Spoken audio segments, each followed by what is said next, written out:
Okay, we're all back. Yay! Oh, Georgia, you're muted. I love it when technology works. Now, here we are. Yes. Hey.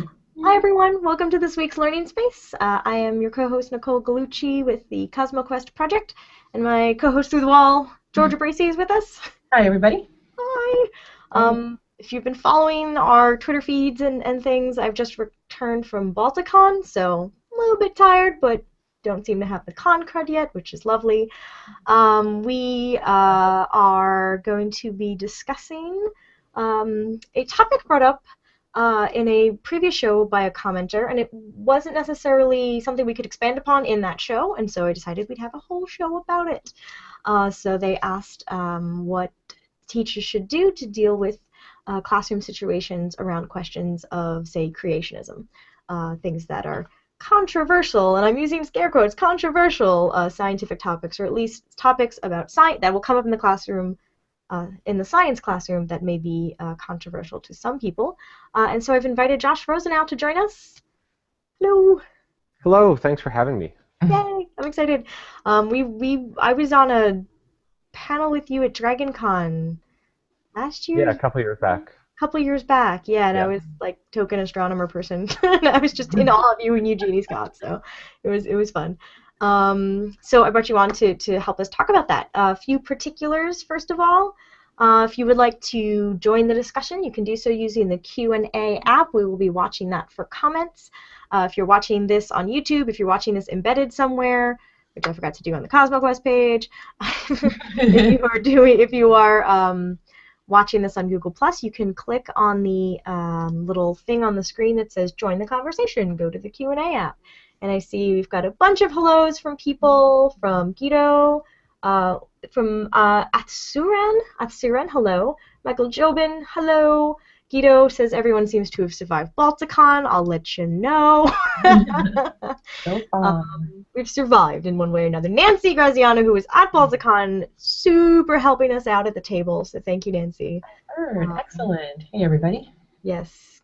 And Falconio. I keep moving around. Falconio Kronos is joining us as well. So thanks, guys. Please feel free to join us in the comments and ask questions along the way. So let's get started. Josh, why don't you tell us who you are, a little bit of your background, and maybe, I know this is asking a lot all at once, but we'll go through your work at the National Center for Science Education. Sure. So I can talk a little bit about both of those at once, because I was a graduate student in ecology and evolutionary biology in Kansas starting in 2000, and you may remember that some crazy stuff was going on in the state school board in the mid-2000s, and so there I was, evolutionary biologist, evolution's under attack, and I got involved in that effort there, and turned out that I was having a lot more fun with it than I was with my research. Nicole knows nothing about that. I don't know anything about that feeling. Right?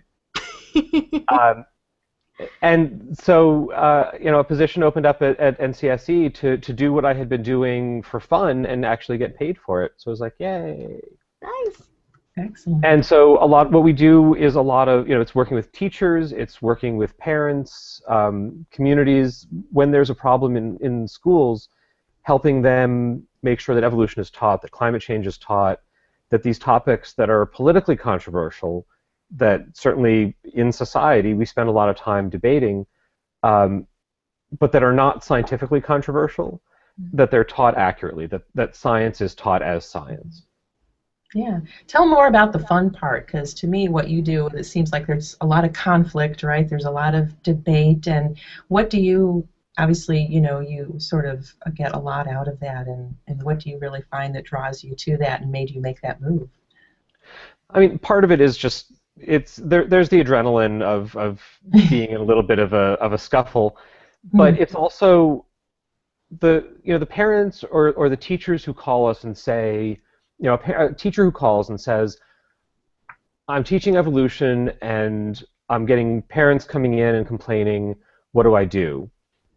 By the time the teacher gets to us, they've probably been spending a lot of time obsessing over this and trying to think of what can they do, how do they get themselves out of this mess, because they know what the science is, they know what they're supposed to be teaching. Every professional society of teachers and scientists that they look at is telling them teach evolution, teach it thoroughly, put it at the beginning of the class, run it through, it's the foundation of modern biology, but they live in a community where that's not how people see it. So by the time they get to us, they're often really feeling down and really feeling like they don't know what they're supposed to do, but they do. You know, they're doing the right thing, and so it's really gratifying to be able to just step in and give them a pat on the back, and that's 90% of it is just saying your instinct is right. Yeah, you're doing the right thing. Here's how we can help. Here's what's going on. You know, here are some resources that would help you out. Do you need to write a letter? Do you want me to look over your shoulder at it? Here are some people. Here, NCSD, I will say, is a membership organization. Membership is $35. It's cheap. And by becoming a member, you're in our database. And if something happens in your community, we'll call you and say, hey, there's this teacher who's in trouble. There's going to be a meeting. Would you be willing to go with the teacher? Would you be willing to sit with the principal and say how glad you are that they're teaching evolution? You know, or if there's something in the state legislature or a state board of education is considering science standards, we might ask you to write a letter. But there's only, you know, we're here in California in the Bay Area. If we write a letter, they're going to be like, why are those hippies writing to us and trying to tell us how to run our schools, right? Yeah. It's no good. It's much better if it's coming from someone in the community who we can talk to, who maybe they know them. They stood in line at the supermarket together. Their kids went through the schools. They're a voter. This matters to policymakers, right? It means much more for it to come from someone local than for it to come from us. So a lot of what we're doing is helping people on the ground who basically know what they have to do, but just need a little bit of help, a little bit of encouragement, and yeah, that's incredibly gratifying. Yeah. What are some, I don't know if you can generalize on some situations that teachers have brought to you, and where their issues are coming from. Is it coming from in the classroom at the moment? Is it coming from parents after school? Oh, and yeah, it varies. A lot of times the kids in class are not the ones who are doing things. It's usually going to be partly just because kids don't know, and this is why it's so dangerous if a teacher is teaching denial. You know, the teacher's saying, oh, climate change isn't real. Oh, evolution, that's a hoax. Kids don't know. They're in middle school or high school, they're incredibly impressionable. They don't have a basis for being able to say, this is what science is and what you're saying isn't science. They don't have a basis for saying, actually, I know what evolution is and it's not a problem. And so, you know, if a teacher is teaching evolution and the parents have a problem with it, the kid comes home and says, oh, do you know what we learned in school today? The teacher said blah, blah, blah. And then the parents call the school and they complain to the principal. They might complain to the teacher. And sometimes the administration is supportive. That's great. You know, if the administration says, look, there's nothing... They're teaching what the standards say. They're teaching what the textbook says. They're teaching what every expert would tell them to teach. I appreciate your concerns, but how can we deal with this outside of class? But sometimes administrators don't have a science background. They don't know what evolution is. They don't know what climate change is. They don't know exactly what science is and how to distinguish the scientific issues from the issues that are not scientific. And that's a huge part of it, and something we often tell teachers as a way to solve these problems. Sometimes it's worth just bringing the science teacher and the social studies class, bring those together for one day, and okay, we're going to talk about evolution. There are a bunch of issues there. It's controversial in society. There's a complicated history. There are interesting philosophical issues that come up. Let's talk about this. If you have questions, and the teachers can then divvy up the questions. If it's a science question, the science teacher talks about it. If it's a history, philosophy, religion question, the social studies teacher talks about it. and you model that distinction for the students. Something if they don't yet understand the nature of science, the teachers can help model that of how you draw those lines between science and non-science. And that demonstrates the reality of reality being interdisciplinary Right. as well. So which is something that's hard to do in a school system where everything is split up by subject. Right. So what about what do you do when you run into, I mean, do you have parents contacting you if their students are being not taught evolution, or if they're being taught something alternative to it in class? What happens then? Yeah, I mean, it's a lot of our outreach is through science teacher meetings and things like that. So I think a greater fraction of teachers know about us than a fraction of parents, which is unfortunate. So a lot of the calls that we get are from parents, that their kid came home, and it's often there's some other inciting incident. So there was a case in Arkansas a few years back that we heard about through the ACLU, where it was a middle school world history class that the teacher was starting 6,000 years ago with Adam and Eve. And so that's a problem, right? I mean, not good. But what got the parent so upset was that they were getting ready for the middle school graduation ceremony, and she said, "Hey, this year, instead of having the Baptist minister from town give the invocation the way that they do every year, could you have my Methodist minister from outside of town do it just this once?" And the head of the PTA or whatever, rather than saying, "Oh, thank you for your suggestion, I'll consider it," hit reply all and said, "Look at this moron. How could she think we would possibly do that," right? So, I mean, not that a minister should be giving the convocation anyway, but Right. perhaps not be like overtly hostile to anyone else's religion along the way. And so that's what got the parent pissed off. And as a consequence, it came out that, oh yeah, the world history class started 6,000 years ago with Adam and Eve. So, and there was a case in Ohio where it came out that a kid it was also a middle school class, the teacher had, with a high voltage device, had burned a cross in one of the students' arms. Oh, I remember hearing about that one. Oh. Wow. Yeah, I mean, That was awful. and that's a case where that became public in the spring. The incident had happened, I think, in December. And the father was an insurance salesman in town and had made some complaints to the school district, but it wasn't until he finally filed a lawsuit, which meant that basically his insurance business had to shut down. No one would do business with him anymore because he filed this lawsuit. In the course of things, it turned out that the teacher had been teaching creationism, he had a stack of Bibles in the classroom, all sorts of other stuff that was really problematic.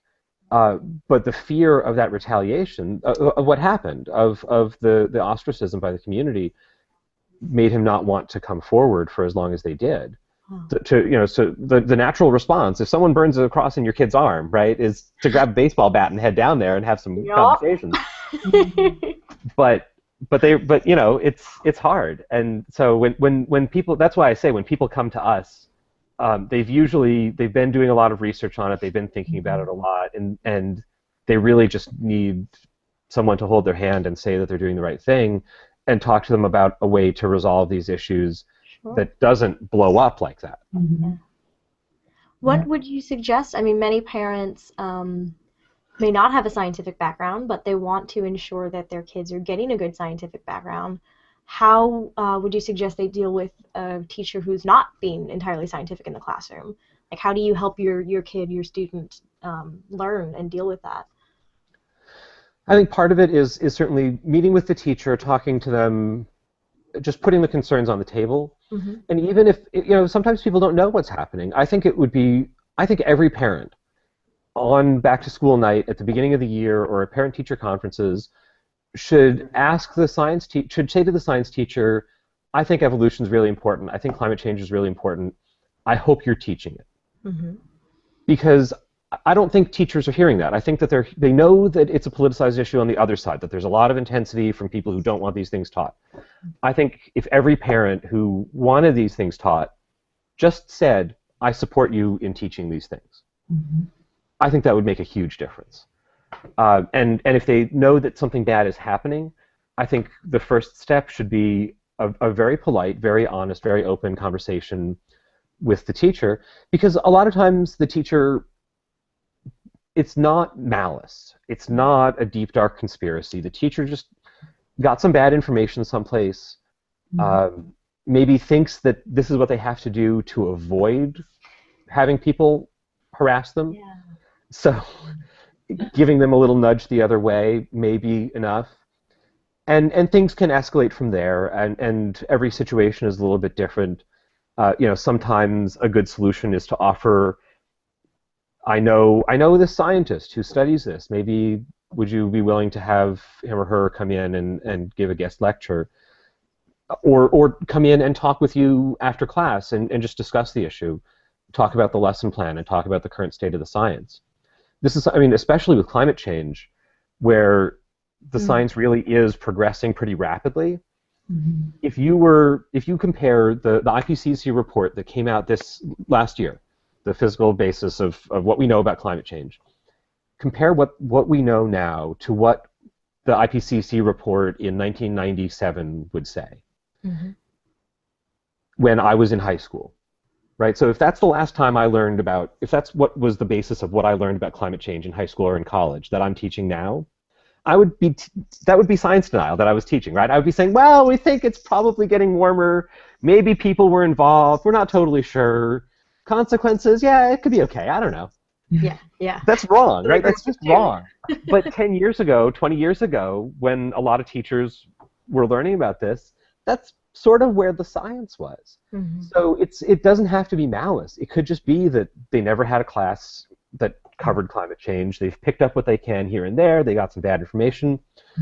And not all teachers, even if they have a biology degree, have taken an evolution class. They may not have studied it. So again, they're picking things up from here and there, and just having someone sit down and say, where are you getting this from? And have you looked at these great resources that are out there? Understanding Evolution from the University of California, Berkeley. It's a great website with lesson plans and resources and all sorts of great information that can help a teacher. It's with an up-to-date lesson plan. What's the current science? What do we know? What's the best way to teach about these things? Journals like Evolution, Education, and Outreach that are dedicated to talking about how to teach about evolution. There are a lot of great resources, and similarly on climate change, there's something called CLEANET, which is CLEANET.org, which is a curated collection of online teaching resources for climate change and energy and some related issues.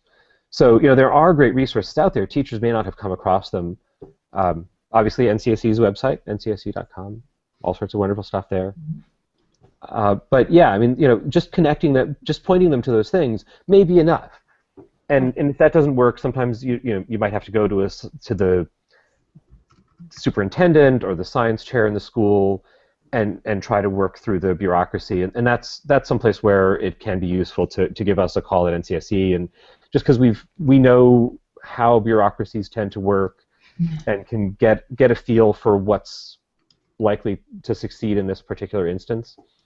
Because every district is a little bit different, the rules are different, the structure is different, the personalities are different. So figuring out the right way to go through, so that you don't, if someone tells you no, that can sort of shut things down. But if you can get enough people to say maybe until you get to the person who will say yes, that's ideal.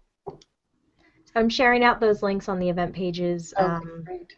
There's evolution.berkeley.edu, which is the evolution one you mentioned, and then CLEANET. I guess it's you spelled it better. With just one N, it's confusing. Yeah, it's CLEANET.org. But I'm sharing those out so you guys can bookmark that and share that around. Georgia, I'm wondering, did you actually run into any such issues when you were teaching? It may not have been climate change when you were teaching, but for evolution. Yeah, no, I really was kind of out of the classroom by the time it really got to the public Okay. venue, I guess. So I guess in a way, it was lucky on my part. But I would just say in general, the kinds of strategies that Josh is talking about, basically just keeping a conversation going and keeping a conversation open and not being so either hostile or controversial in a sense that things shut down. Then you always have that possibility of somebody, coming around and learning and seeing, what the science is and what is the correct thing to, be teaching in the classroom. And so I've just been thinking here that, that kind of strategy is what I used, for all kinds of issues that come up in the classroom as you're teaching with parents, and because you've got a variety of students and parents out there, and it seems like there's always just going to be something, but that strategy it works for all kinds of issues, and for parents out there, to go to the teacher first, is always good, and try to have that conversation start there. And then having the support of others and resources out there, really does. It just that you're not alone is such a big help. So having a site and a group like this is really key. It can make all the difference. Cool. We have a question from Guido. Guido's in Germany. He said, it's a sad thing this is even an issue today. Teaching evolution in Europe doesn't seem to be a big problem. At least I've never heard of any teachers here in Germany encountering resistance like they do in the U.S. Josh, maybe you can talk a little bit about what the situation is like nationally in the U.S. and whether you've heard of the differences or similarities abroad. So, I mean, one of the things that makes things a lot harder in the U.S. is compared to most other countries. I don't know the particulars of the German education system, but most countries. It's similar to ours, unlike the rest of the EU. But that's right, yeah. But for the most part, we have 17,000 school districts, and they're all fairly autonomous. There are state boards of education that set standards, and the school districts take those and turn that into curriculum. School districts select textbooks. They generally keep an eye on what the standards are doing, because that's what the tests are based on, and if the state does textbook adoption, then the textbook adoption is based on what the standards say. But there are 50 different standards. Fewer now, because there's something called Next Generation Science Standards, which is an attempt to have the same science standards for every state, which is surprisingly radical. Yes. And because evolution and climate change were both are central themes in how those standards were written, there are some states that have tried to block adoption. Wyoming, the legislature forbade the adoption of next generation science standards because they include climate change. Mm-hmm. A lot of it. So. Yeah. So in a lot of the world, it's a national curriculum, more or less. I know in Turkey, for instance, where there's a fairly active creationist movement, when the Islamist parties are in power, are part of the governing coalition, if the education ministry is given to the Islamist parties, they print textbook. The Ministry of Education prints new textbooks every year. So when the Islamist parties are in power, they take evolution out. And then if the secularist parties are in power, they put it back in for the next year's edition. So in a case like that, it can be problematic. But in general, if we had national science standards and a national science curriculum, the nature of this problem would be really different. What tends to happen in Kansas when I was there, in a lot of other states when there are efforts to water down what's in the state standards, there's a political backlash, and the people who are trying to put creationism or climate change denial into state standards get voted out of office. Right. And good science gets restored. When people don't pay attention to school board elections, to state board of education, it's obscure. But when they do start paying attention, when there's something controversial like that, then it tends not to stick. We have a question or suggestion/question from Michael Jobin. Would a teacher say to students that we are teaching science, not theology? Are there theology courses in college or grade school or at these different levels we're talking about? it depends on public or private, but maybe how can the teacher bring in the theology? Like, where does theology fit in the education system? I don't think that there are probably any other than a religious school that there are going to be theology classes. Mm-hmm. Some schools might have a comparative religion class, and in my ideal world, every student would take a comparative religion class because I think it's really important to understand where all these conversations are coming from and how different people are coming at these big questions. And I think part of the reason that we have these fights is that evolution does raise big, interesting, complicated philosophical questions about what does it mean to be human? What happens to us after we die? Do we have souls? Right? These are not trivial questions. And how students respond to the science is shaped by their understanding, by how they interpret it in light of those other questions. Mm-hmm. And there's a huge range of religious responses to evolution. As to climate change and to lots of other scientific questions, to the Big Bang. There's some people who do think that it's just their theology says that they can't accept evolution, and there are other people who integrate it thoroughly into their theology. Yeah.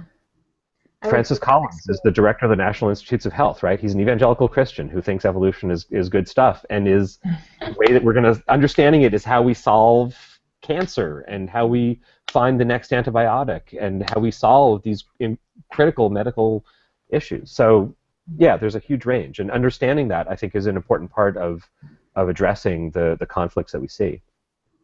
Yeah, I went to a Catholic school from kindergarten through the end of high school, and I got a really strong science background. Like, evolution was not an issue. We taught it. We talked about it.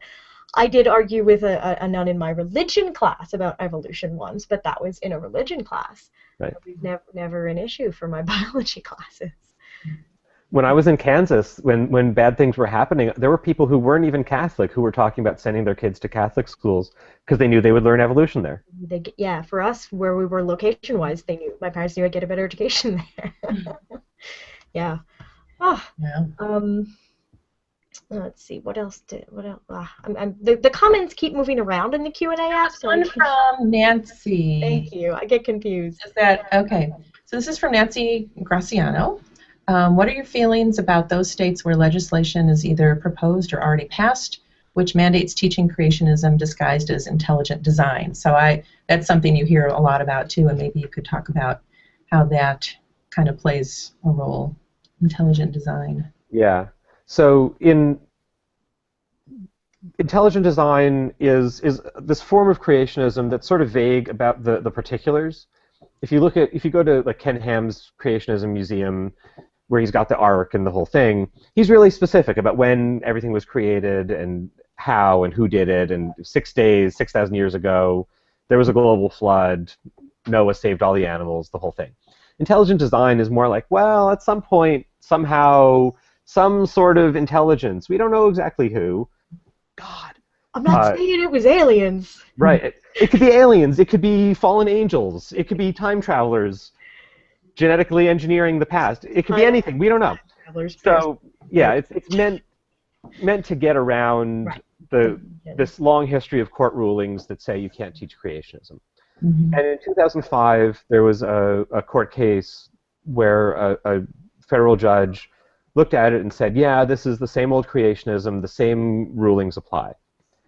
And since then, since 2005, and actually starting a little bit before that, we've seen a different strategy. So I was going to say that we haven't really seen laws that would have required creationism, but in the last couple of years, there have actually been a few weird bills filed. But the big thing that we're seeing are what people refer to as academic freedom acts, mm-hmm. which sounds really great, right? It sounds, how could you be against academic freedom? Who doesn't love freedom? Mm-hmm. But what these are doing is trying to redefine academic freedom so that it would say, if you're a parent, if you're a student, or you're a teacher, you can't be punished for encouraging students to think critically about all these controversial topics like evolution and climate change. And often evolution, climate change, chemical origins of life, and human cloning are the 4 topics that are specifically mentioned. Mm-hmm. human cloning not really being something that usually comes up in a high school science class. Didn't mind, but that's because Gattaca came out that year. There you go. I think that that's a cryptic reference to weird abortion, stem cell research sorts of issues that the religious right gets worked up about, as they do about evolution, and other people on the political right get worked up about climate change. So that's what unifies those four topics, right? It's not their scientific status, right? It's not that they're scientifically controversial, it's that they're politically controversial, and that people want to make hay out of that. So laws like this passed in Louisiana and in Tennessee a couple years ago, and there have been, I'm not sure what the current count is, but 50 some odd, almost 60 that have been filed in the last decade in, I think, 13 or 14 states, or maybe up to 15 even.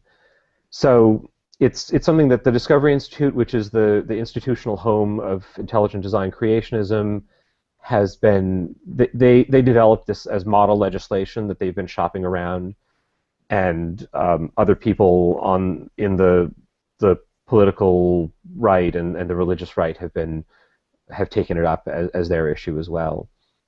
So, and that's something that we've worked with local activists a lot to try to get them to fight back against those.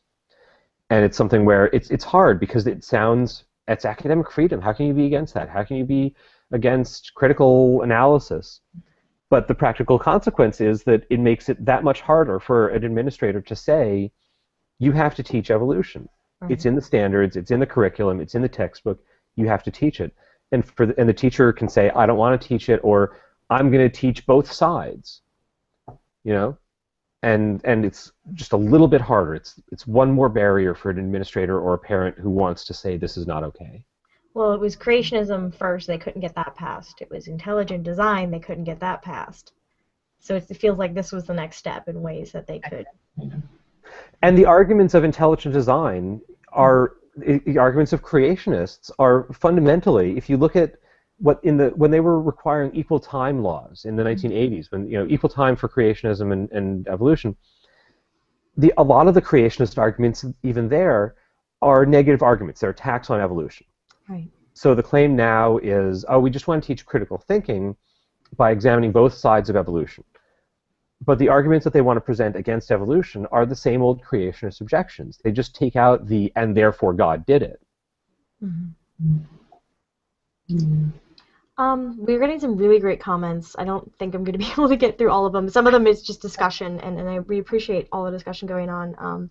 Mentions of the flying spaghetti monster, of course, as if you're going to give equal time to, that's kind of how that joke started, is if you're going to give equal time to creationism, you have to give equal time to my god, the flying spaghetti monster, which has become a very popular meme. Guido points out that religion is a separate class in Germany, taught as a theological history class. Academic freedom, from Sylvan Westby, is granted for research, but not for teaching. Yeah, so some, here's a good question from Sylvan Westby. I guess this is for if a teacher is in a place where he or she is uncomfortable, and you have, and I'm going to specify that not just religious community, but specific people who are, denialists of evolution, do you continue to teach it in the class in a more subdued way, or do you just go ahead and teach it and risk the parents taking their kids out of the school? I don't know if this is. Yeah, that's tricky, and it's something that a lot of teachers experience. In no state does a majority of the public support teaching only evolution. This is really? some survey research that some researchers at Penn State did a couple years back, where they aggregated poll data, a lot of different surveys that people had done over the years, asking questions like that. And even in Massachusetts, which was the most evolution-friendly state, it was only about 40% who endorsed only teaching evolution. The idea of teaching both sides, teaching, it sounds so appealing. Right. There was a couple years back, the Miss USA pageant had the contestants come in and sat them down and asked them some spontaneous questions, just not in front of an audience, just in front of a black backdrop, and videoed the responses. And one of the questions they asked that year was, should evolution be taught in school?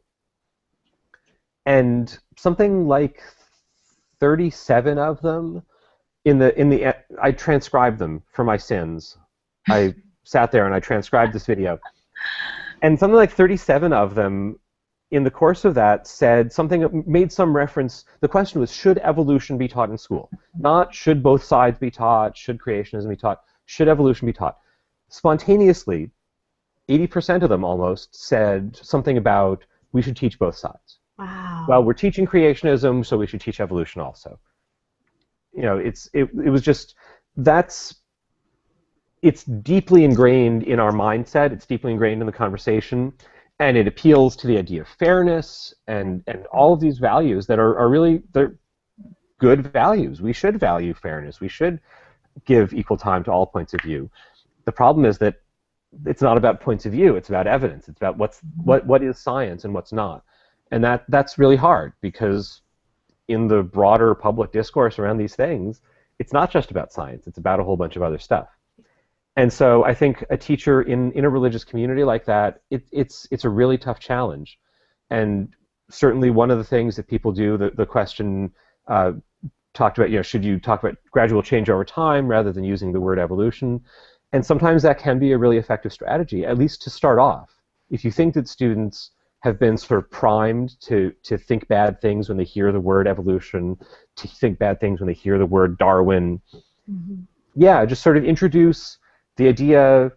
One thing I often will do when someone wants to pick a fight over people sometimes just call us in the office because they want to pick a fight. Yeah, of course. So everybody, creationists, everybody across the spectrum, if you agree that you can do DNA fingerprinting and track back the human family tree, right? No one disputes this point. The creationists think you can track it back to Adam and Eve. The rest of us don't. But yeah, you know, DNA, you can make a family tree of humans. So I say, all right, well, let's take a chimpanzee, throw that into the mix. You still produce a tree. You can still, you have that same tree. Throw a gorilla into that same mix. You still can produce a tree. Throw gibbons. So, and the basic mechanism is not in dispute, right? They agree that you can get an accurate family tree by taking a DNA sample and doing this thing.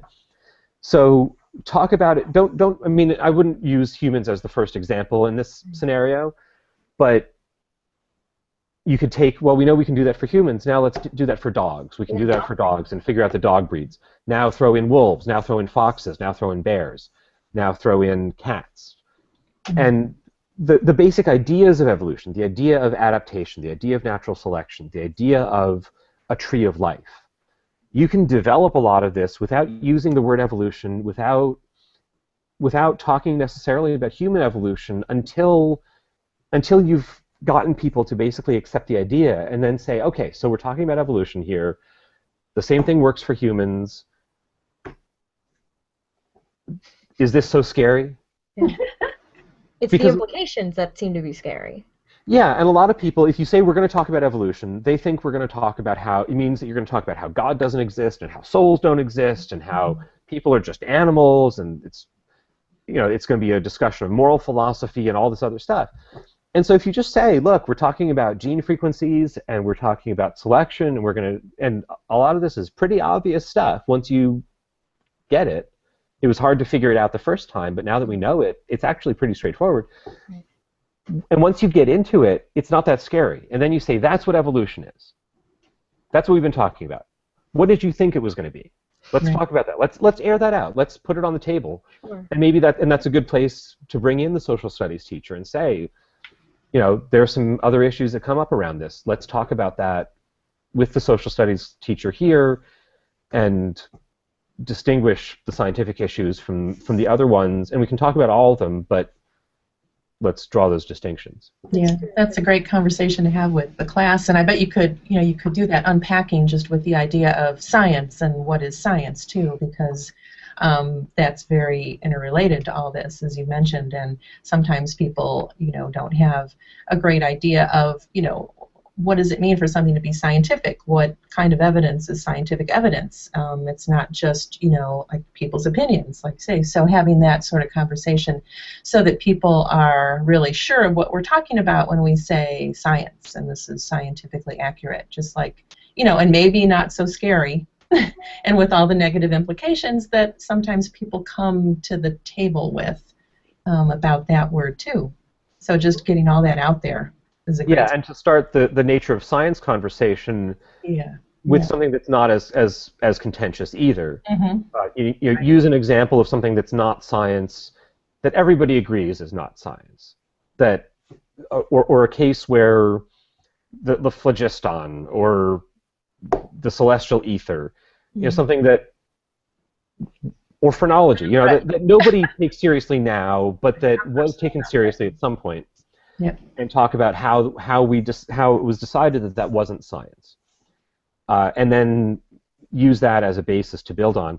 And the same people who produced the Understanding Evolution website also have a site called Understanding Science that has a lot of great resources for talking about lesson plans for different age levels, all the way down to elementary school, to talk and up to general public, adult audiences, to talk about what science is and how science works, and how to move beyond the sort of boring, trivial, and really wrong linear scientific method idea that first you do some research, then you form a hypothesis, then you make some predictions from the hypothesis, then you construct an experiment. The things we make the science fair kids do. Right. I mean, it's a fine framework, but it's not how scientists actually do what they do, and it's worth talking about how scientists do what they do, and that it is this human process, and that peer review is an important part of it, and that scientists are humans and they do stuff for stupid human reasons, and that that's okay because science has ways to correct for that and to catch us when we're doing stuff for stupid human reasons rather than for smart human reasons. And that it's a collective enterprise, to talk about all those different parts of it, and how that leads us to be really confident that evolution happened and is happening, to be really confident that climate change is real. That these are not, it's easy to think of science as a collection of facts, as an encyclopedia, just a bunch of knowledge. And you can say, well, you've got a whole bunch of books that say evolution is true, I've got a book that says evolution isn't true. Take that, scientists. And so understanding where that comes from, how do we know, where understanding the process, that it's not just a bunch of facts, but that those facts had to go through this process, that they were vetted by a lot of different people whose first incentive was to try to knock down the established knowledge. Right. That's a really valuable part of the process, and that's why scientific knowledge is so important and is such an important way of doing things. And it's something that it comes naturally. We all do it for all sorts of things. If the car doesn't start in the morning, you do an experiment, right? That's how you figure out what's broken so that you can get it started again. Right. Yeah, I think that's good on both sides to separate the scientific facts from the potential implications, interdisciplinary philosophical implications. Because I personally have seen it on both sides as well. I see religious people and non-religious people doing that in their arguments, probably mostly in the heated online arguments that are never, well, not never, but usually not a good idea. And it's really good to pull out, here are the facts. Let's not go overboard. And with climate change, I feel like that must be a particularly tricky place to be, because it's not, whereas this creationism debate's been going on for the 20th century in pop culture or the popular sphere, but we're really new to climate change, as you said it before, in every sense. So how does that change your strategy in dealing with these issues with teachers and parents with regards to climate change? In some ways it's easier, and in some ways it's harder. As we were saying before, the science is changing more rapidly. We're learning a lot more, and so it's harder for teachers to stay on top of, and it's easier for bad information to slip in. It's new, so it's not in the standards often. It's often not in the textbooks. Right. And the teachers don't necessarily know whether they're supposed to be teaching it, or they all can sort of point their fingers at somebody else and say, oh, I'm the biology teacher, that's for earth science, and then nobody takes earth science classes. And there are really important physics and chemistry issues that come up around climate change, and it could make a really interesting practical way to talk about how, about some interesting physical processes and chemical processes. But those teachers probably aren't thinking that that's part of what they're supposed to be doing. So just getting it into the curriculum, just getting teachers thinking about how do they have those discussions. But the fact that it's new, part of the problem with evolution is that for 80 or 90 years now, people have been thinking that as part of their identity, if I'm going to be a good Christian, if I'm going to be the right sort of Christian, I can't accept evolution. Right? This basically starts after the Scopes trial, that the fundamentalist movement, which at that same time was moving from being an urban intellectual upper class movement to being a rural lower class anti-intellectual movement, it becomes anti-evolution. It takes up William Jennings Bryan's mantle, and as a matter of identity says we have to reject evolution. That's a really hard dynamic to break. Yeah. If you think that in order to be a good person, you have to reject this science, which is more important? Yeah. Right? Being a good person, going to heaven, eternal life with your loved ones, or getting the science right? Yeah. It's not a contest. I mean, I wish it were, but it's not. And so that's deeply ingrained. The idea that there are two sides, there's evolution and creationism, is really built deeply into American politics at this point, and it's a hard dynamic to break. Climate change, we're not there yet, although I worry that it's getting close. You see in the last election, a lot of the Republican candidates had at some point endorsed climate change policies, right? Newt Gingrich sat down on a couch with Nancy Pelosi and did an ad for Al Gore's nonprofit to talk about how everybody agrees we should do something about climate change. And went up on stage during the campaign and said that, oh, everyone makes mistakes. That was my biggest mistake ever, right? Yeah. It seems like some of us would probably think he made worse mistakes, but yeah. But the idea that he thought he had to do that suggests that it's becoming a matter of of political identity, which is really scary if that takes hold. It's not necessarily religious personal identity, but it's a political, economic personal identity. Exactly. Thing. Yeah. So it's the same psychological process, just with a different set of motives. Yay. Atsurin says the thing about teaching both sides, because this is a topic we talk about with media too, is that even if it actually were a controversial topic, the controversy should be tackled in academia by science, not given for kids to confuse them. If a topic is controversial, the place is not in schools. Do you tend to agree with that? To a degree. There are, I think there's a lot of research that shows, and intuitively it makes sense, that students respond well, they engage more deeply with topics when there's a chance for them, when it's not just presented to them on a platter. Right. If there's a chance for them to explore the ideas, using argumentation and debate in the classroom can be a really effective pedagogical approach. The problem is using a science class to debate things that aren't science. Right.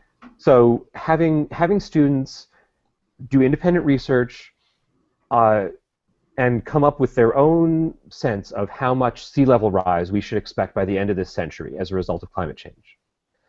That could be a really interesting debate. Every student then has to argue their position based on the literature, based on what they've read, and defend how they got to that. But to argue about whether climate change is happening, we're past that. That's not a live scientific controversy anymore. Which dinosaurs had feathers? That's a really interesting question. We know that some of them did. Some of them do right now. We know that, and there are tyrannosaurids that have fuzz on them. Mm-hmm. There were probably tyrannosauruses with feathers, right? That's crazy. There's some suggestions that you can find that there was fuzz on Triceratops, which is the other big branch of dinosaurs. Yeah. So maybe all of the dinosaurs had feathers. Maybe just some of them did. Maybe it was an ecological adaptation, but they all had the genes to produce them. this is an area of ongoing research. Right. And so in a classroom, that would be a lot of fun to debate. But not, did dinosaurs evolve? Right? We're past that. And also, And you're so, not asking the students to decide the answer to the question, because we don't know yet. And you're not asking, I feel like asking students to decide for themselves means they're going to pick a side and stick with it. Yeah. If the data doesn't exist for something such as which dinosaurs had feathers, you can't let the kid just say, I'm going to believe this now. And the people who have done a lot of the research and have been advocating this argumentation method in classrooms make that point, that the goal is not that students should reinvent science, right, but that the teacher, where there is something that is well established, that the teacher's job is to use the argumentation to help students understand how we got to that point. How did scientists reach that consensus? And where there's something that is a legitimate live controversy within science, to understand how scientists are using the tools of science to resolve those questions. And there's a paper that Jeannie Scott and Glenn Branch wrote, it's probably 10 years ago now, about the teach the controversy rhetoric. How do you decide what is a real controversy? What are the criteria for a legitimate controversy to be talking about in classroom? Not just in terms of, is it a real scientific controversy, but is it pedagogically appropriate? Do the students have the background that they would need to understand it? I mean, Origin of Life, there are some really interesting, pedagogically it could be really interesting, because there's a lot of different ways to come at the question, there's a lot of evidence for a lot of different hypotheses, and we don't have a good answer. But for a high school student to be able to debate that, they would have to understand a lot of chemistry, a lot of geology, a lot of biology, a lot of physics, crystallography. There's just a whole bunch of complicated science that they would have in order to have that conversation.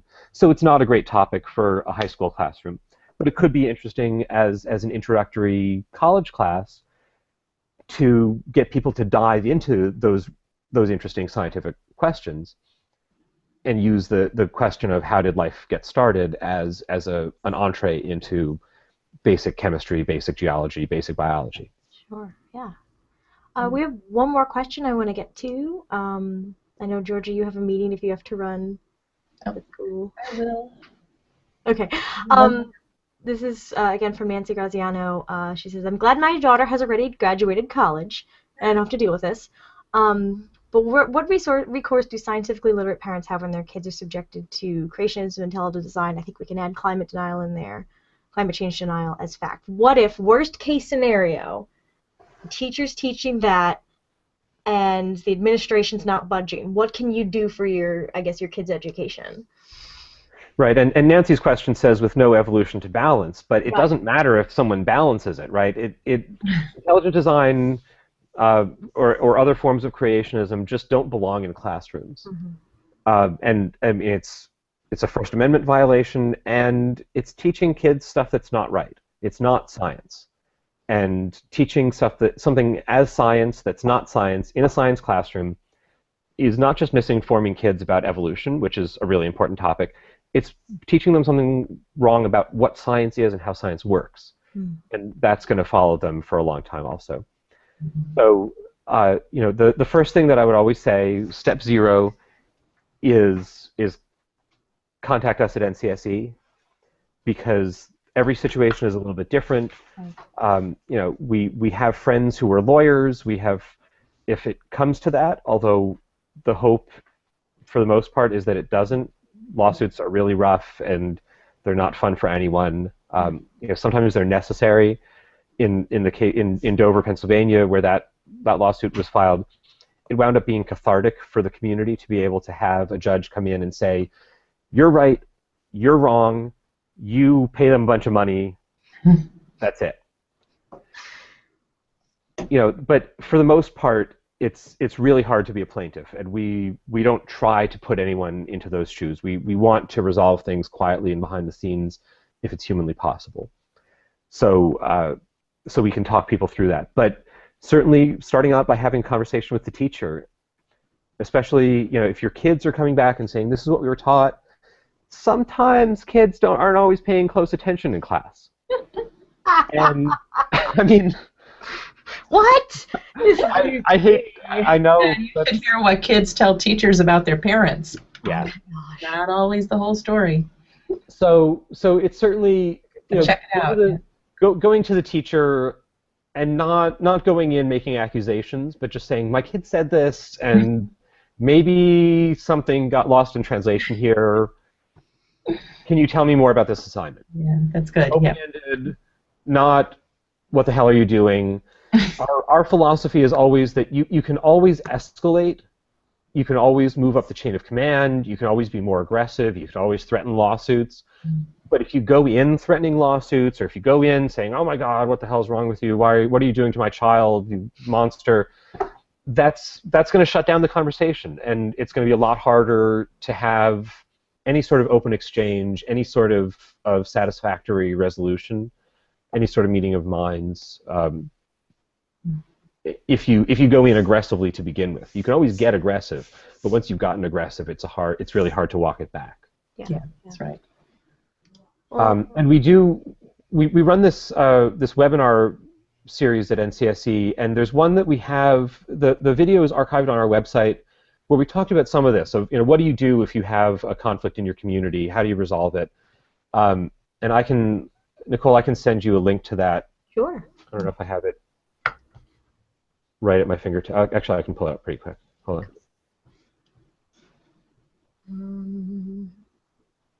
Nancy And then- also adds that I'm going to demand that Santa Claus be taught in science classes. Right. There's a really interesting physics way to teach physics about using Santa Claus. Matt Lowry does in his high school. Fun. Yeah, it doesn't end well for Santa. The thermodynamics. Yeah, the thermodynamics of Santa Claus, yeah. But yeah, I mean, the step zero in any sort of conflict like that is definitely to give us a call at NCSE, because every situation is different, and sometimes we've dealt with something similar in that same community before, and we know the landscape a little bit. We know, oh, this is the person to talk to. This happened before, and this was the administrator who helped out, and give them a call, and it'll all get patched up really quick. Or, yeah, this teacher does this all the time, and we don't have a good angle on it yet, or whatever it might be. Awesome. All right, well, thank you so much for having this conversation with us. I'm going to do a few quick announcements, and then we'll wrap up, and you can remind people again where to find all this information. So this I need to sneak out, so I'm just going to say, okay. Bye, everybody. Thanks, and thanks, Josh. It was great. Great to talk. Thanks for having me. Okay. Great meeting you. See you next week.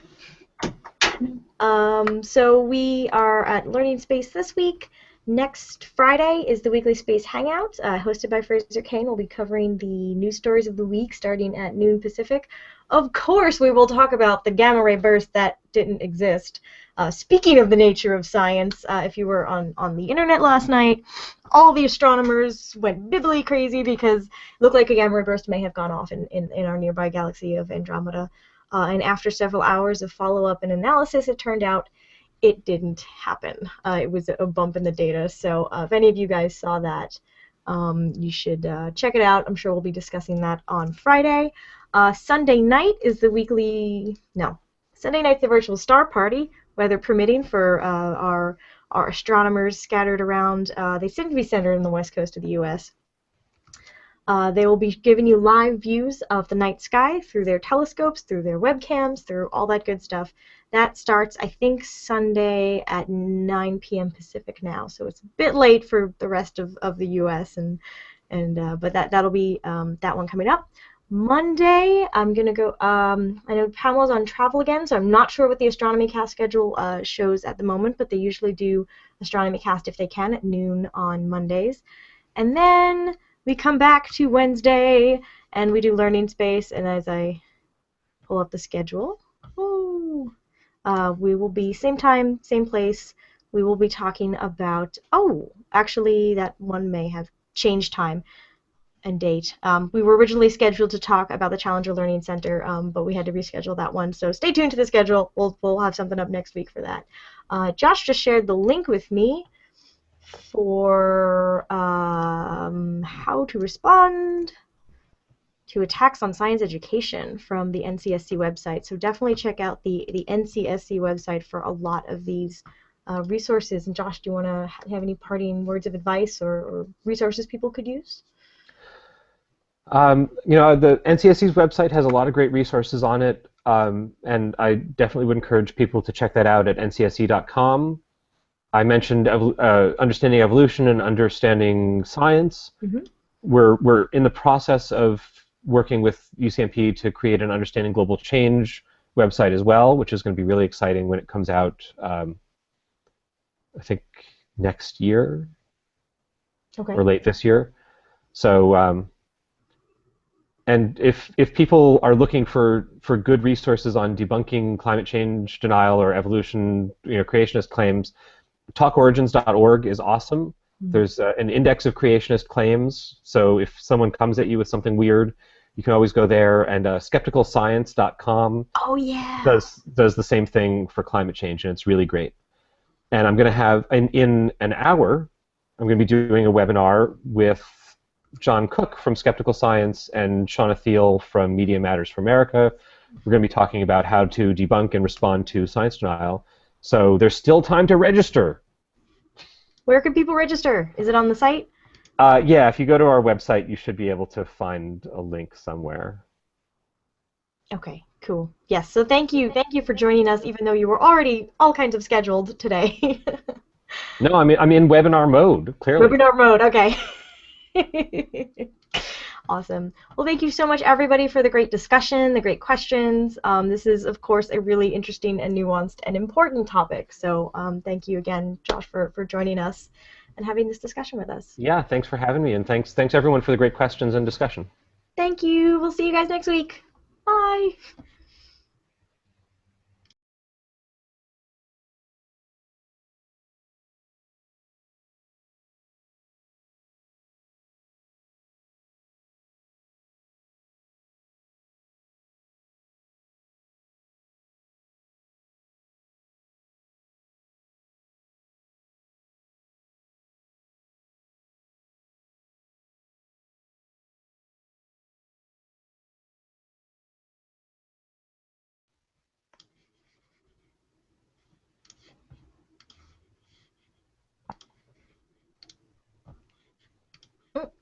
Okay, we're all back. Yay! Oh, Georgia, you're muted. I love it when technology works. Now, here we are. Yes. Hey. Hi, everyone. Welcome to this week's Learning Space. I am your co-host, Nicole Gugliucci, with the CosmoQuest project, and my co-host through the wall, Georgia Bracey, is with us. Hi, everybody. Hi. If you've been following our Twitter feeds and things, I've just returned from Balticon, so a little bit tired, but don't seem to have the con crud yet, which is lovely. We are going to be discussing a topic brought up in a previous show by a commenter, and it wasn't necessarily something we could expand upon in that show, and so I decided we'd have a whole show about it. So they asked what teachers should do to deal with classroom situations around questions of, say, creationism, things that are controversial, and I'm using scare quotes, controversial scientific topics, or at least topics about science that will come up in the classroom, in the science classroom, that may be controversial to some people. And so I've invited Josh Rosenau to join us. Hello. Hello. Thanks for having me. Yay! I'm excited. I was on a panel with you at DragonCon last year. Yeah, a couple years back. Yeah, and yeah. I was like token astronomer person, and I was just in awe of you and Eugenie Scott, so it was fun. So I brought you on to help us talk about that. A few particulars, first of all. If you would like to join the discussion, you can do so using the Q&A app. We will be watching that for comments.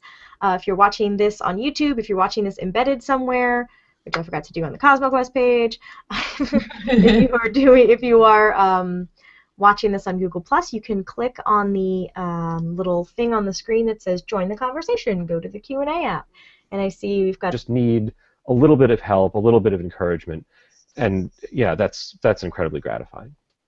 Yeah. What are some, I don't know if you can generalize on some situations that teachers have brought to you, and where their issues are coming from. Is it coming from in the classroom at the moment? Is it coming from parents after school? Oh, and yeah, it varies. A lot of times the kids in class are not the ones who are doing things. Mm-hmm. It's usually going to be because, I mean, partly just because kids don't know. And so, and this is why it's so dangerous if a teacher is teaching denial, the teacher's saying, oh, climate change isn't real, oh, evolution, that's a hoax. Kids don't know. Mm-hmm. They're in middle school or high school, they're incredibly impressionable. They don't have a basis for being able to say, this is what science is and what you're saying isn't science. They don't have a basis for saying, actually, I know what evolution is and it's not a problem. And so, if a teacher is teaching evolution and the parents have a problem with it, the kid comes home and says, oh, do you know what we learned in school today? The teacher said blah, blah, blah. And then the parents call the school and they complain to the principal. They might complain to the teacher. And sometimes the administration is supportive. Mm-hmm. That's great. If the administration says, look, there's nothing... They're teaching what the standards say. They're teaching what the textbook says. They're teaching what every expert would tell them to teach. I appreciate your concerns, but how can we deal with this outside of class? But sometimes administrators don't have a science background. They don't know what evolution is. They don't know what climate change is. They don't know exactly what science is and how to distinguish the scientific issues from the issues that are not scientific. And that's a huge part of it, and something we often tell teachers as a way to solve these problems. Sometimes it's worth just bringing the science teacher and the social studies class, bring those together for one day, and okay, we're going to talk about evolution. There are a bunch of issues there. It's controversial in society. There's a complicated history. There are interesting philosophical issues that come up. Let's talk about this. If you have questions, and the teachers can then divvy up the questions. Mm-hmm. If it's a science question, the science teacher talks about it. If it's a history, philosophy, religion, parents or the teachers who call us and say, a teacher who calls and says, I'm teaching evolution and I'm getting parents coming in and complaining, what do I do? Mm-hmm. By the time the teacher gets to us, they've probably been spending a lot of time obsessing over this and trying to think of what can they do, how do they get themselves out of this mess, because they know what the science is, they know what they're supposed to be teaching. Every professional society of teachers and science teachers and scientists that they look at is telling them teach evolution, teach it thoroughly, put it at the beginning of the class, run it through, it's the foundation of modern biology, but they live in a community where that's not how people see it. So by the time they get to us, they're often really feeling down and really feeling like they don't know what they're supposed to do, but they do. They're doing the right thing, and so it's really gratifying to be able to just step in and give them a pat on the back, and that's 90% of it is just saying your instinct is right. Yeah, you're doing the right thing. Here's how we can help. Here's what's going on. Here are some resources that would help you out. Do you need to write a letter? Do you want me to look over your shoulder at it? Here are some people. Here, NCSD, I will say, is a membership organization. Membership is $35. It's cheap. And by becoming a member, you're in our database. And if something happens in your community, we'll call you and say, hey, there's this teacher who's in trouble. There's going to be a meeting. Would you be willing to go with the teacher? Would you be willing to sit with the principal and say how glad you are that they're teaching evolution? Or if there's something in the state legislature or a state board of education is considering science standards, we might ask you to write a letter. But there's only, we're here in California in the Bay Area. If we write a letter, they're going to be like, why are those hippies writing to us and trying to tell us how to run our schools, right? Yeah. It's no good. It's much better if it's coming from someone in the community who we can talk to, who maybe they know them. They stood in line at the supermarket together. Their kids went through the schools. They're a voter.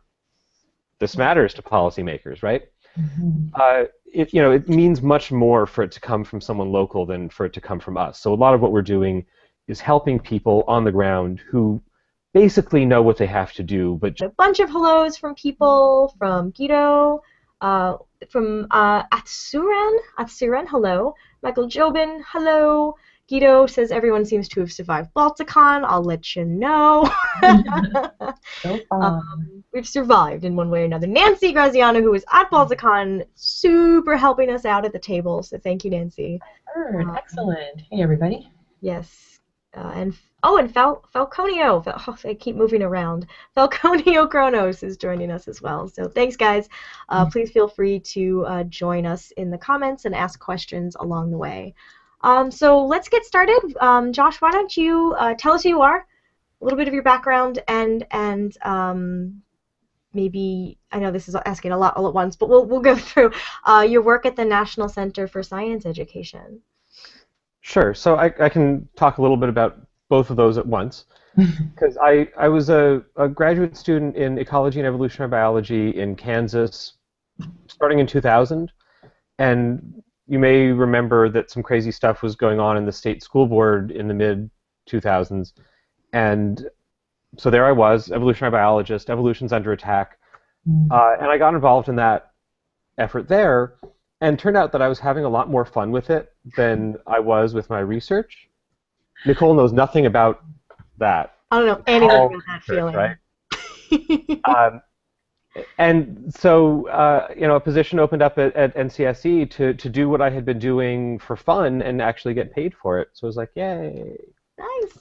Excellent. And so what we do is a lot of, it's working with teachers, it's working with parents, communities, when there's a problem in schools, helping them make sure that evolution is taught, that climate change is taught, that these topics that are politically controversial, that certainly in society we spend a lot of time debating, but that are not scientifically controversial, that they're taught accurately, that science is taught as science. Yeah. Tell more about the fun part, because to me, what you do, it seems like there's a lot of conflict, right? There's a lot of debate, and what do you, obviously, you sort of get a lot out of that, and what do you really find that draws you to that and made you make that move? I mean, part of it is just there's the adrenaline of being in a little bit of a scuffle, but it's also the